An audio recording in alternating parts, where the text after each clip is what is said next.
क्योंकि रौनक अपनी बच्ची को हाथ में लिए दबे पांव वहां से बाहर की ओर जा रही थी। अब रौनक को बच्ची को ले जाते हुए देखकर अरमान की आंखें हैरानी से बड़ी हो गई थी और वह तुरंत ही तेज आवाज में दहाड़ा, रुक जाओ। अब एक भराई हुई सी मर्दाना आवाज ने माहौल के सन्नाटे को खत्म कर दिया था। अब जैसे ही अरमान की तेज आवाज रौनक के कानों में पड़ी तो रौनक ने डर के मारे अपना थूक गटक लिया था और वह पूरी तरह से सहम गई थी, क्योंकि अरमान की आवाज हवा में किसी धारदार चाकू जैसी गूंज रही थी। अरमान की आवाज सुनकर आस्था भी जाग गई, साथ ही साथ आहान और पूरा का पूरा परिवार पूरी तरह से जाग गया था। वहीं अरमान की आवाज इतनी तेज थी कि नन्हा सा अंश भी डर के मारे रोने लगा था, इसलिए आहान उसे चुप कराते हुए फटाफट से हॉल में लेकर गया था। उस समय अरमान रौनक को ऐसे घूर रहा था जैसे उसे कच्चा ही चबा जाएगा।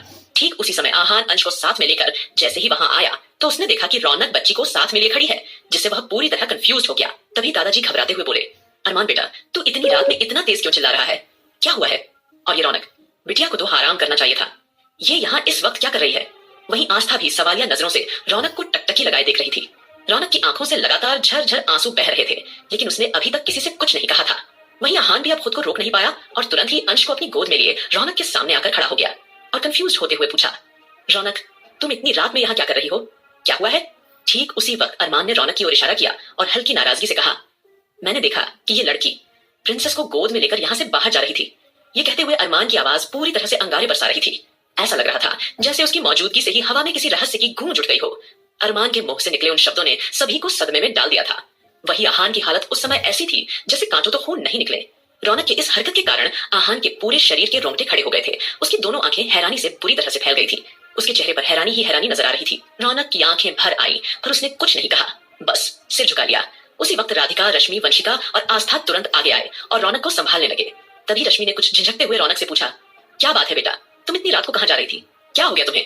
सब ठीक तो है ना? वहीं नानी माँ की आंखें भी चिंता से भर आई थीं। मामले की गंभीरता को समझते हुए उन्होंने खुद के इमोशंस को संभाला और घबराई आवाज में चिंतित होकर पूछा, बताओ ना बिटिया, क्या हुआ तुम्हें? जब से तुम हॉस्पिटल से लौटी हो तब से तुम काफी खोई खोई सी लग रही हो। हम समझ नहीं पा रहे हैं आखिर तुम्हारे मन में क्या चल रहा है। बताओ ना बिटिया, क्या बात है? वहीं दादाजी के माथे पर चिंता की लकीरें उभर आई और वो रौनक से ये सवाल पूछने से खुद को रोक नहीं पाए। क्या बात है बेटा, क्या तुम्हें यहाँ कोई परेशानी है? सब लोग अलग अलग तरीके से रौनक से सवाल पूछते जा रहे थे, लेकिन आहान एकदम पत्थर की तरह जम गया था, मानो जैसे उसकी पूरी दुनिया रूक सी गई हो। सबके उलझन भरे सवाल सुनकर रौनक की धड़कनें तेज हो गईं। उसके दिल में इमोशन का जबरदस्त तूफान मचा हुआ था। उसे ऐसा लगा मानो जैसे किसी ने उसकी दुखती रग पर हाथ रख दिया हो। रौनक यह सब दबाव और सदमा झेल नहीं पाई और दर्द भरी आवाज में चिल्लाई, बस कीजिए आप लोग, बस कीजिए। मैं अच्छी तरह से जानती हूँ कि आप सब मुझसे बहुत प्यार करते हैं, मुझे बहुत चाहते हैं, लेकिन जिस शख्स की वजह से मेरा इस घर से रिश्ता है, जिसे मुझसे प्यार करना चाहिए, वह तो मेरा ध्यान ही नहीं रखता। उसे तो मेरी और मेरी बेटी की कोई परवाह ही नहीं है। जब से मेरी बेटी इस दुनिया में आई है तब से आहान ने एक बार भी मुझसे ये नहीं कहा कि उसे बेटी चाहिए थी। कहीं ना कहीं मैं जानती थी कि उसे हमेशा से ही बेटा चाहिए था, ताकि वह उसे अंश के जैसे चैंपियन बना सके। क्या उसने एक बार भी खुशी खुशी अपनी बेटी को गोद में लेने की कोशिश की है? क्या उसने एक बार भी अपनी बेटी को लाड दुलार किया है? नहीं ना। फिर थोड़ा रुककर रौनक ने रोते हुए अपनी बात जारी रखी, जब मेरी बेटी हुई तब मैं समझ गई कि आहान मुझे एक ना एक दिन छोड़ देगा, और इससे पहले कि आहान मुझे छोड़ दे, उससे पहले मैं खुद उसे छोड़कर यहाँ से दूर चली जाऊंगी और अपनी बेटी का पालन पोषण मैं अकेले कर लूंगी। जिस तरह से मेरी माँ ने मेरा किया था उसी तरह मैं भी अपनी बेटी को पाल पोस कर बड़ा करूंगी।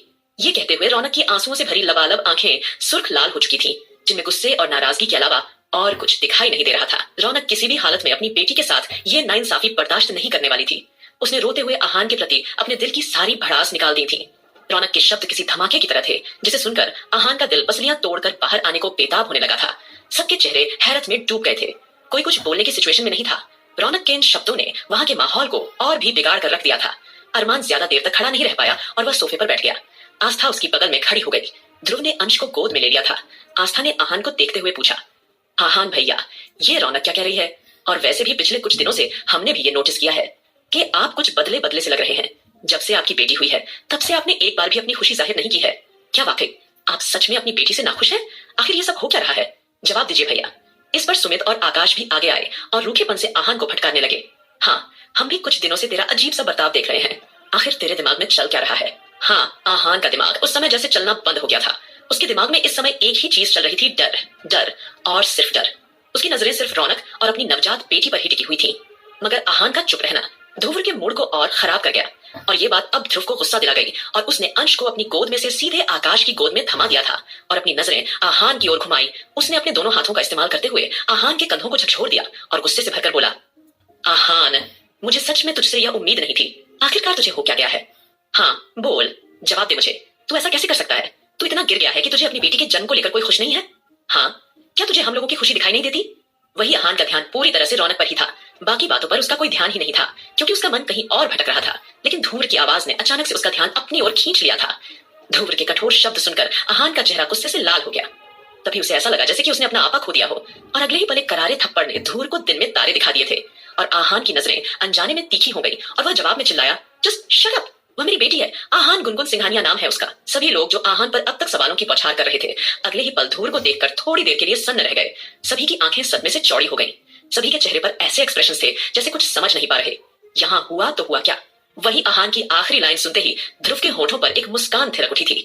एक गहरी सांस लेकर उसने अपने दिल और दिमाग पर हावी होती नर्वसनेस को शांत करने की कोशिश की। वही आहान धीरे और हल्के कदमों से सीधा रौनक के सामने जाकर खड़ा हो गया था। सिचुएशन को भांपते हुए रश्मि ने आगे बढ़कर रौनक की गोद से उसकी बेटी को ले लिया था, और तभी आहान सीधा घुटनों के बल बैठ गया और अचानक रोने लगा। उसके कांपते कंधे उसकी पूरी तरह टूट चुकी हालत को बयां कर रहे थे। आहान को इस तरह रौनक के सामने घुटनों पर बैठकर रोता हुआ देखकर सबकी आंखें नम हो गई थीं। रौनक को अचानक ऐसा लगा जैसे उसका दिल उसकी छाती से बाहर आ जाएगा। आहान को अपने सामने इस तरह रोते हुए देखना उसके लिए उसकी जिंदगी का सबसे भयानक और दर्दनाक मंजर था। तभी आहान ने आह भरी और बुझी हुई आवाज में अचानक से कहा, मैं बाप बनने को लेकर बहुत ज्यादा एक्साइटेड था, बहुत खुश था। मुझे लगा था कि जिस तरह अरमान भाई को अंश हुआ है, मारिया दीदी को उनका बेटा हुआ है, उसी तरह मेरा भी बेटा आएगा और मैं उसके साथ भी वैसे ही खेलूंगा जैसे इनके साथ खेला करता हूँ। लेकिन जब मुझे पता चला कि मुझे बेटी हुई है, तब मैं एकदम फ्रोजन हो गया, और उस वक्त मैं कुछ समझ ही नहीं पाया कि मैं अपने एक्सप्रेशन और अपने इमोशंस कैसे जाहिर करूं। मैंने अपने बेटे को लेकर तो अपने मन में कई सारे प्लान बना लिए थे, लेकिन अपनी बेटी को लेकर कोई प्लान बनाए ही नहीं थे। और जब कान्हा जी ने मुझे बेटी दे दी, तो मुझे अचानक ऐसा लगा जैसे मुझे दुनिया की सारी खुशियां मिल गई हो, जिसे मैं न तो जुबान से कह सकता हूँ और न ही अपनी फीलिंग से जाहिर कर सकता हूँ। मुझे उस वक्त ऐसा लगा जैसे कि मैं अचानक बड़ा हो गया हूँ। अब तक मैं इस घर का छोटा बेटा बना रहा। मैंने सबको हंसाया, रुलाया और खूब मौज मस्ती की। पर जब मेरी बेटी हुई, तब पहली बार मुझे एहसास हुआ कि असल में बड़े होने जिम्मेदारी क्या होती है। मैंने कभी अपनी माँ को नहीं देखा। मेरी दुनिया तो दादाजी और अरमान भाई तक ही सीमित थी। अरमान भाई की वजह से कभी कोई औरत हमारे घर में नहीं आई। घर में कोई औरत थी ही नहीं। हाँ, कोलाज में मैं लड़कियों के साथ थोड़ा बहुत फ्लर्ट कर लेता था, लेकिन किसी भी लड़की से प्यार करने की हिम्मत नहीं कर पाया, क्योंकि अरमान भाई को वो पसंद नहीं था। इसलिए मैंने कभी कोई गर्लफ्रेंड भी नहीं बनाई, न ही मैंने किसी लड़की को अपनी दोस्त बनाया। सिर्फ ध्रुव मेरा दोस्त था, और आकाश भाई, सुमित भाई, जिनकी मैं अपने भाई की तरह इज्जत करता हूँ। लेकिन जब से आस्था भाभी अरमान भाई की जिंदगी में आई है, तब से उन्होंने घर का सारा माहौल ही बदल दिया है। घर में भाभी का प्यार क्या होता है पहली बार समझ आया। उन्होंने पहली बार हमें घर का बना खाना खिलाया, और अरमान भाई धीरे धीरे बदलने लगे। भाई भी भाभी को टूटकर चाहने लगे थे। मेरी जिंदगी में औरत के तौर पर सबसे पहले आस्था भाभी आई, फिर रश्मि दीदी, और फिर तुम आई रौनक, और फिर मैं तुमसे गहरी मोहब्बत कर बैठा। मैं खुद नहीं जान पाया कैसे। और अब जब मेरी जिंदगी में एक और लड़की आई है जो कि मेरी अपनी बेटी है, तो मैं चाहकर भी अपनी फीलिंग एक्सप्रेस नहीं कर पाया। मेरी कभी कोई बहन नहीं थी, और मैंने कभी किसी माँ का प्यार नहीं देखा। जिम्मेदारी क्या होती है इसका मुझे बिल्कुल भी एहसास नहीं था। और जब मैंने मेरी बेटी को देखा, तो मुझे ऐसा लगा जैसे मुझे नई जिंदगी मिल गई, जीने की नई वजह मिल गई। तब मुझे लगा कि मेरी जिम्मेदारियां शुरू हो गई हैं, और अब मुझे अपनी बेटी को एक अच्छी जिंदगी देनी है, उसे दुनिया की हर खुशी देनी है, और उसे इस दुनिया में सबसे सुरक्षित रखना है। और इसी वजह से मैं मैच्योर बनने लगा। लेकिन इस कशमकश में मैं अपनी फीलिंग्स जाहिर नहीं कर पाया, और तुमने और बाकी सबने मेरे इमोशंस को गलत समझ लिया। आहान के शब्द ऐसे थे मानो जैसे कोई बच्चा शिकायत कर रहा हो, जिसे सुनकर सब लोग पूरी तरह से चौंक गए थे। आस्था की आंखों से भी आंसू बेकाबू होकर बहने लगे थे। वह खुद को कंट्रोल नहीं कर पाई और सीधा आहान के पास जाकर उसके कंधों को पकड़कर उसे उठाया और उसके आंसू पोंछते हुए कोमलता से बोली, आहान भैया, आप इस घर की मुस्कुराहट हैं, इस घर की जान है। जब से आपने इस तरह का साइलेंट बिहेवियर करना शुरू किया है, तब से इस घर की मुस्कुराहट ही गायब हो गई। हम सबको लगा कि आप अपनी बेटी होने की वजह से नाखुश हैं, और इसलिए आप इस तरह बिहेव कर रहे हैं। रौनक भी इसी वजह से इनसिक्योर हो गई थी, क्योंकि बचपन में उसके पिता ने भी उसकी माँ को इसलिए छोड़ दिया था क्योंकि उन्होंने भी एक बेटी जन्म दिया था। उसे लगा कि शायद आप भी।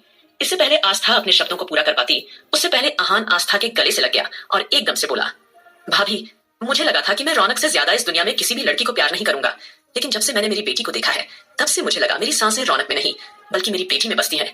मेरी बेटी में आगे क्या होगा।